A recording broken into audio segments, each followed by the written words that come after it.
Hi, welcome to another episode of Webcam Sessions.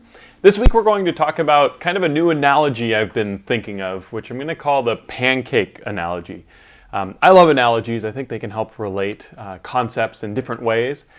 And today we're going to talk about essentially understanding something and being able to do something. So kind of the intellectual versus physical side of playing a musical instrument. It doesn't even have to do with ukulele here. It's really anything that you're learning how to do when it comes to music. And to give kind of an example, let's say that we're learning a C major scale, which if you don't know how to play a C major scale, check out the link below. We did a webcam sessions on it really early on. But when I'm playing the C major scale, the act of my hands actually playing it, the playing hand being able to articulate each note, and the fretting hand being able to fret each one, getting the rhythm, the timing, and getting all of that together is just muscle memory, right? It's just the act of actually going through and playing notes and having, that physical side be there.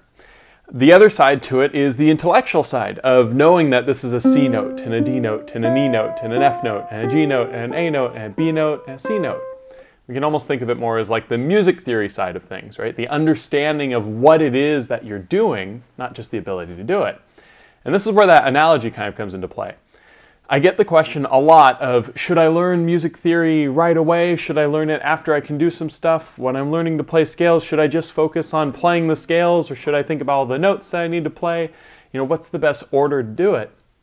And it's sort of, the answer is, well, what's the best way to cook a pancake, right? Best way to cook a pancake is to pour out the batter, let it cook, and flip it. You can't cook both sides at once, right? You have to cook one at a time. And it's not the best analogy in the world because it's okay to partially cook and then flip and then partially cook and flip, partially cook, which might not be the best way to make a pancake. But the concept here is that it really doesn't matter which one you start working with. If you're somebody who's more analytically minded and you really enjoy the concepts of music theory and trying to identify those notes and what they mean and how they work, then you can focus more on that at first to understand why it's a C major scale and what notes are in it.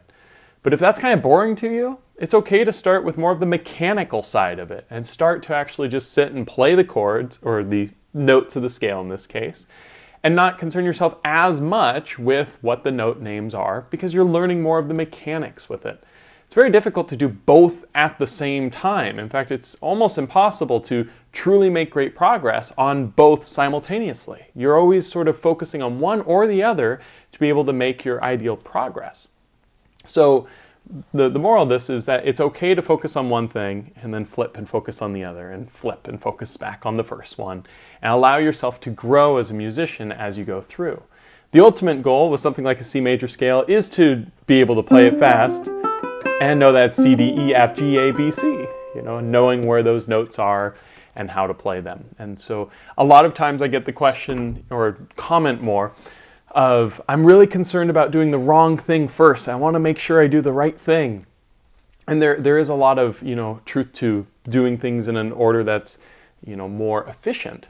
But just doing something is better than nothing. Just starting to cook that side of the pancake before flipping it is better. And so what you want to make sure you're doing is that you're working on these different concepts, allowing yourself the opportunity to focus on one of the concepts and not feel bad for doing that. And then just make sure that you flip the pancake and start working on the other thing. So for instance, with a major scale, what I suggest you do first is either learn the mechanics of playing those notes, or learn that the notes are C, D, E, F, G, A, B, back to C. You can do both at the same time, but again, you still, when you're doing the mechanics, you have to focus more on mechanics. When you're trying to understand it, you have to focus a little bit more on understanding it. And so, yeah, flip the pancake. Not sure how great the analogy is yet. I'm still working on it, so maybe it'll grow as I go with it. But don't be afraid to work on something with the intent to try working on another aspect of it later. So I'll see you guys next week for another episode of Webcam Sessions. If you have any questions, leave them down below. And let me know what you think of this analogy, if you have any fun ones that go with this.